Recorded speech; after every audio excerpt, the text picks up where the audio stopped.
Buenos días, hermanos. Les quiero dar la bienvenida al libro de Mateo. Hoy comenzamos el comentario del libro de Mateo y les recuerdo que el último libro que leímos del Antiguo Testamento fue el libro de Malaquías. Si usted se acuerda, yo le dije que Malaquías, como Ageo, fue uno de los últimos profetas del Antiguo Testamento. Y vale la pena recordarle esto, que la voz profética que vino a través de los profetas como Ageo y Malaquías cesó. Y el pueblo de Dios continuaba siendo castigado por Dios por su idolatría y apostasía, que llevó al Señor juzgarlos. Primero los juzgó, si ustedes se acuerdan, en el exilio. Los castigó al siendo exiliados y repatriados de su nación y fueron llevados a Babilonia, así como fue como Dios los juzgó. Después ellos fueron también capturados por Persia, luego estuvieron bajo dominio de Grecia, en un tiempo estuvieron bajo dominio de Egipto y luego hasta de Siria finalmente. Se acuerda, todos esos fueron juicios de Dios por la idolatría de sus vidas y por la apostasía que el pueblo de Dios demostraba. Y ahora en el libro de Mateo, ellos continúan bajo ese juicio porque ahora están bajo otro imperio y ahora están bajo dominio romano, finalmente. Así es que podemos ver que Dios estuvo en silencio por 400 años. O sea, en otras palabras, Dios no envió a ningún profeta a hablar algo nuevo de parte de él.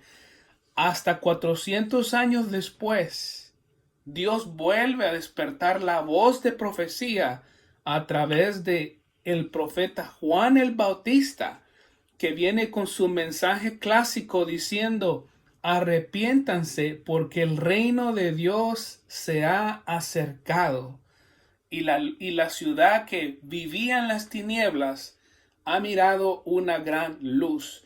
De repente Dios vuelve a despertar la voz de profecía a través de Juan el Bautista, que viene anunciando y preparando el camino del Señor. Así es que podemos ver eso en el libro de Mateo, ¿verdad?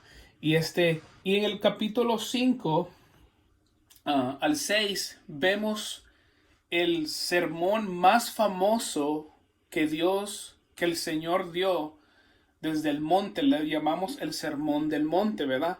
Donde Dios habla de las bienaventuranzas, y para ser exactos, Él habla de 9 bienaventuranzas, que son 9 características que tienen que existir como broche de oro en la vida de todo cristiano, ¿verdad? Vemos en el capítulo 5, del versículo 1 en adelante, que dice que Jesús, mirando las multitudes, abrió su boca y les enseñó, y empieza a ir por una serie de bienaventuranzas o de buenos dichos que él trae anunciándole al pueblo, ¿verdad? Y vemos que él dice: bienaventurados los pobres en espíritu, ¿verdad? Esa fue la número 1. Luego número 2 fue: bienaventurados los que lloran. Pero déjeme darle una pequeña explicación de esas dos, porque es bien importante, porque eso es la fundación de todo lo que Jesús va a enseñar. ¿Qué quería decir Jesús, hermanos, cuando él dijo: tú eres 3 veces bendito, o tú tienes el favor de Dios, bienaventurado, cuando tú eres pobre en espíritu? Hermanos, hágase la pregunta: ¿quién es la única persona que nunca fue pobre en espíritu? La única persona que nunca fue pobre en espíritu es Jesucristo. Él, que era la persona que amó a Dios, honró a Dios, nunca tuvo un pensamiento mal, nunca hizo nada malo, sirvió a Dios perfectamente cada segundo de su vida. Él con autoridad puede decir: que tú tienes el favor de Dios cuando tú eres pobre en espíritu. En otras palabras, cuando tú reconoces, y esto es lo primero que salió de la boca de Jesús, que le enseñó a sus discípulos y a la multitud que miraba, cuando tú reconoces que tu vida espiritual está bancarrota sin mí, cuando tú reconoces que sin mí tú nada puedes hacer, cuando tú te das cuenta de tu manera de ser, que tu pecado te separa de mí, cuando tú vienes a ese reconocimiento, dice, tuyo es el reino de los cielos. Miramos que lo que Dios nos transmite es que tú sin mí nada puedes hacer en tu vida. Eso es lo que Jesús transmite al decir, bienaventurados los pobres en espíritu. Y no solamente eso, sino que dice que lloran. En otras palabras, lo demuestran. El llorar está tratando de decirnos acá, nosotros no solamente reconocemos que nuestro pecado nos separa de Dios, sino que lo demostramos. El llorar demuestra exhibir una vida de luto, de ver que a nosotros nos duele el pecado que vive a nuestro alrededor y cómo ofende a Dios. Pero no solamente el pecado, sino que nuestro propio pecado que nos aparta de una relación de Dios, eso es lo que más nos duele y lo demostramos con una vida de luto. Y obviamente el bienaventuranza número 13 es bienaventurados los humildes o los mansos, ¿verdad? Bienaventurados los que tienen hambre y sed de justicia, número 4. Bienaventurados los misericordiosos, porque ellos recibirán misericordia, número 5. Bienaventurados los de limpio corazón, porque ellos verán a Dios, número 6. Bienaventurados los que procuran la paz, porque ellos serán llamados hijos de Dios, número 7. Bienaventurados cuando te persiguen por causa de la justicia, número 8. Bienaventurado cuando te insultan y te persiguen y digan todo género de mal contra ti falsamente. Alégrate, dice el Señor, porque grande es tu recompensa en el cielo, porque de esa manera persiguieron a los profetas antes de ti. Si se da cuenta, son 9 características, 9 bienaventuranzas que Dios le dice a sus discípulos. Estas características tienen que estar en su vida. Y si se da cuenta, cada bienaventuranza tiene una promesa, ¿verdad? Los pobres en espíritu, la promesa es, heredarán el reino de los cielos. Los misericordiosos, ¿cuál es la promesa? Recibirán misericordia. Los que procuran la paz, ¿cuál es la promesa? Serán llamados hijos del Altísimo. Los que lloran, ¿cuál es la promesa? Dice, serán consolados. La palabra dice que cuando estemos con Él, Él personalmente, hermano, va a limpiar nuestras lágrimas de dolor. Bienaventurados los que te persiguen, dice, por causa de mí. ¿Cuál es la promesa? Dios dice, Dios te garantiza que tuyo es el reino de los cielos.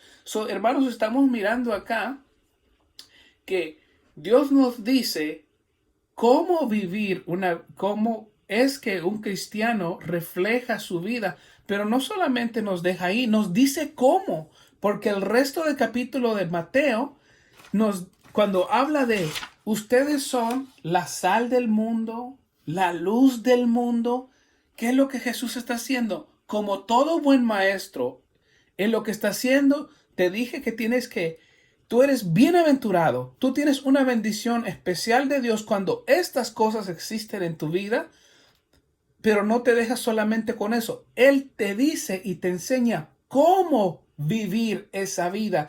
Y es cuando Jesús, como todo un gran maestro, como el mejor maestro que ha existido en la faz de la tierra, ahora Él te explica cómo vivir esa vida siendo la sal del mundo, siendo la sal preservadora de lo bueno, siendo la luz alumbra la oscuridad, observando la ley, cómo ser puro, cómo dar tu ofrenda, el alto valor que tú le tienes que poner a las relaciones entre hermanos, a amar a tu vecino, al alto valor que tú tienes que ver y darle al matrimonio, al tú mantener tu palabra cuando hables algo y prometas, cumple tus promesas, cómo hacer el bien, cómo amar a tu prójimo, cómo hacer el bien y no tomarte una selfie mientras lo estás haciendo.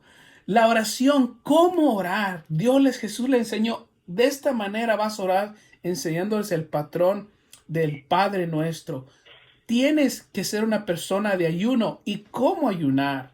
Lo que ves, lo que dejas entrar en tus ojos y tus oídos, ¿cómo te puede afectar para bien o para mal? ¿Cuál tiene que ser tu perspectiva en las riquezas? ¿Cómo tratar el dinero? Tener confianza en el Señor, tu fe. Si yo le doy de comer a las aves del cielo y visto la hierba del campo, dice el Señor, ¿cómo yo no te voy a vestir a ti, hombres de poca fe? Dice el Señor. Si usted se da cuenta, amados hermanos, ¿qué es lo que Jesús nos acaba de enseñar? Jesús, hermanos, acaba de repetir lo que nosotros hemos aprendido en el Antiguo Testamento. Jesús acaba de reafirmar todo lo que hemos aprendido en el Antiguo Testamento. ¿Sí se da cuenta por qué el Antiguo Testamento nos da la base para el Nuevo Testamento? Porque Jesús no está enseñando nada nuevo. Él está diciendo, yo no vine a quebrar la ley, yo vine a hacer que se cumpliera. Vine a apoyar a todo profeta, vine a apoyar a Moisés. Y si se da cuenta, Jesucristo es un tipo de Moisés. Así como Moisés subió con Dios y Dios le dio una comisión de ir a su pueblo, él sube al monte Sinaí y recibe los 10 mandamientos. Él guía al pueblo de Dios a través del mar y caminan en seco. Jesús de igual manera es un tipo de Moisés.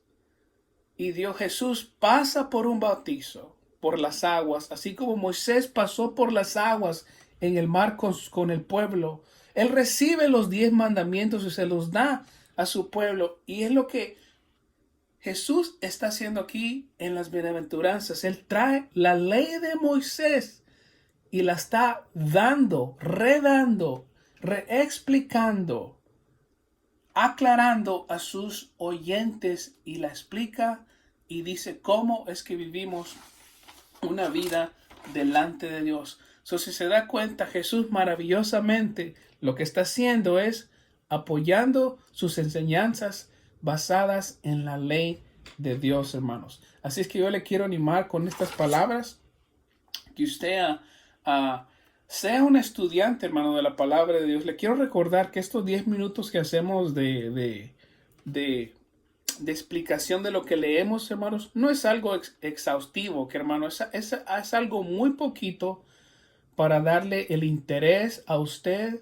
como estudiante de su Biblia, que usted se meta en la palabra y la palabra de Dios se meta en usted, hermanos. Así es que aprendamos de Jesús, que como todo buen estudiante del Antiguo Testamento, eso es lo que él aquí está haciendo. Está enseñando, así como creció como un joven judío, aprendiendo la ley, aprendiendo los primeros 5 libros de la Biblia, y ahora él lo que está haciendo, está enseñándonos que él es un hombre y es Dios que pone en alto la palabra de su Padre y la tiene en alta estima. Y de igual manera, nosotros tenemos que hacer lo mismo, amados hermanos. Espero que esto le haya ayudado y que sea para edificación de su vida. Que Dios le bendiga.